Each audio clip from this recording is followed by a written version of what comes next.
অনুগ্ৰহ কৰি মোক লৈ অযথা বিতৰ্ক নকৰিব। অনুগ্ৰহ কৰি মোৰ কথাবিলাকত আৰু ৰহন নাখানিব।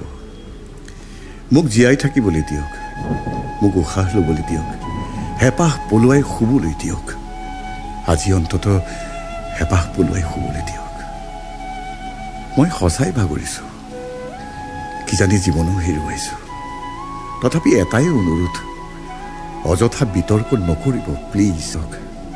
যদি কথা পাতে তেন্তে মোৰ কৰণীয়খিনিৰ বিষয়ে পাতক।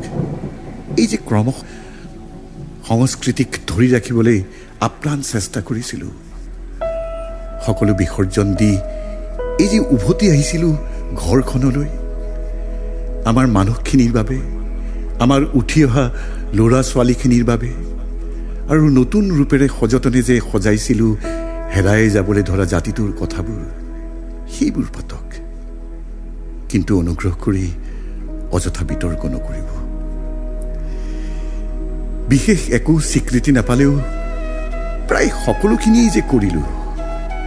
গান গালোঁ, কবিতা পঢ়িলোঁ, চিনেমা কৰিলোঁ, আন্দোলন কৰিলোঁ, যিয়ে যি কয় সৰু ল'ৰাৰ দৰে কেতিয়াও না নকলোঁ। লোকঢাক নোহোৱাকৈ পোনচাতেই সকলোখিনি ক'লোঁ, আৰু যে অপ্ৰিয় হৈ ক্ষমাও খুজিলোঁ। সেয়া পাতক। কথা পাতক আমাৰ ডেকাচামে গুণগুণোৱা বৰগীতসমূহক লৈ, নামঘোষাক লৈ, লোকগীত বা জিকিৰকে আদি কৰি সকলো যে এতিয়াও সজীৱ হৈ আছে, সেইবোৰ লৈ পাতক। জাতিটোৱে শুদ্ধকৈ আওৰাব পৰাকৈ যিবোৰ গালোঁ, মোৰ বিশ্বাস ই আমাক নতুন প্ৰাণ দিব।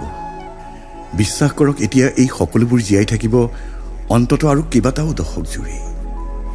এনেই জানো দেহা ভাঙি অতবোৰ কষ্ট কৰিলোঁ। আপোনাসৱৰ কষ্টখিনিৰ বাবে ময়ো মাহে মাহ ধৰি উজাগৰে থাকিলোঁ, দেহাও ভাঙিলোঁ। অতবোৰ কাম সিমান কম সময়তে কৰিলোঁ, সেয়াও জানো আপোনাসৱৰ বাবে নহয়। গানবোৰেৰে আপোনাসৱৰ সময়ক জীপাল কৰাৰ অপ্ৰাণ চেষ্টা কৰিলোঁ। ধনৰ প্ৰতি মোৰ বিশেষ আকৰ্ষণ নাই। সাঁচতীয়াখিনিও আপোনাৰ দুখৰ সময়ত বিলাই দিলোঁ। সেয়ে এতিয়া শুবৰ সময়ত অন্ততঃ মোক লৈ অভিযোগ নকৰিব। নিজৰ মানুহখিনিৰ অভিযোগ উপদেশখিনি মই মানিব নোৱাৰিলোঁ। কামবোৰৰ তাগিদাত ইতিমধ্যে মই ভীষণ ভাগৰুৱা হৈ গৈছোঁ। ভিতৰি ভিতৰি অকণ দুৰ্বলো। তথাপি জীৱনক লৈ মোৰ বৰ হেঁপাহ। মই এন্ধাৰ হ'ব নোৱাৰোঁ, মই মচিবও নোখোজোঁ একো। মোক অকণ উশাহ ল'বলৈ দিয়ক, মোক পোহৰ হৈ জীয়াবলৈ দিয়ক। বন্ধু জুবিনৰ শোকাবহা মৃত্যুত নয়ন কাশ্যপৰ অনুভৱ।